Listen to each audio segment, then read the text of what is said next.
contributions apportées sur les connecteurs. Il s'agit de mots, expressions, qui permettent de lier des phrases ou des parties d'un texte. C'est une classe très hétérogène, où à première vue on peut avoir une impression d'anarchie, dans la mesure où n'importe quelle catégorie de mots peut remplir une fonction de connecteur.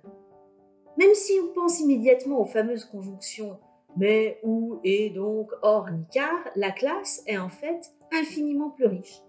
On y trouve des adverbes, autrement, simplement, des prépositions, après, avant, depuis, mais aussi des mini-phrases, quoi qu'il en soit, cela dit, et même des noms, résultat, la preuve, conclusion, et des adjectifs. Pire, mieux encore, plus grave. Il faut donc expliquer ce que ces mots si divers ont en commun et en même temps ce qui les différencie d'autres classes de mots. Ce qui rend cette grammaire complètement unique, c'est qu'elle concerne la langue contemporaine, ordinaire, aussi bien écrite qu'orale. Traditionnellement, les grammaires sont fondées sur l'écrit littéraire, qui est le seul à représenter le bon usage d'une langue. La GGF, elle, se veut en quelque sorte inclusive. Il s'agit du parler ordinaire, tel qu'on trouve dans les conversations, dans les SMS, dans la presse.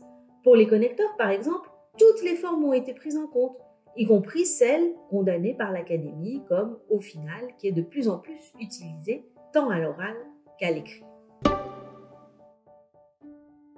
Ce n'est pas vraiment en tant que Suisse que j'ai été sollicitée pour contribuer à cette grammaire, mais en tant que spécialiste des connecteurs. Il n'en demeure pas moins que la GGF fait une part belle à la variation régionale du français, avec plusieurs sections consacrées aux manifestations de cette variation, dans les accents, mais aussi dans l'élocution figée ou encore dans les périphrases verbales.